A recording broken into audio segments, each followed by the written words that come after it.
नमस्कार. आज आपण शेवळ्यांची खीर बघणार आहोत. त्यासाठी मी पहिले गॅस लावला, त्यावर कढई ठेवली. शेवळ्या घेतल्या बारीक गव्हाच्या, बिना तुपात अशा भाजून घेतल्या छान.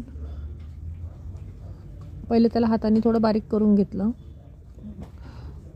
सोनेरी कलर येईपर्यंत अशा भाजल्या. त्यानंतर काजू आणि बदाम ते पण असे कोरडेच भाजून घेतलेत. तेही थोडे सोनेरी होऊ दिले. त्यानंतर दूध तापवलेलं होतं ते घेतलं 1 लिटर. त्याला चांगली उकळी काढली.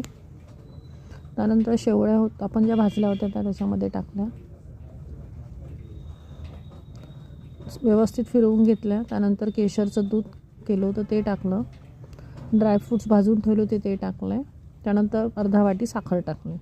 साखरही आपण आपल्या आपल्या चवीनुसार घेऊ शकतो. आणि छान अशी उकळी काढली. बघू शकता शेवळ्याची खीर तयार आहे. लाईक करा, शेअर करा, सबस्क्राईब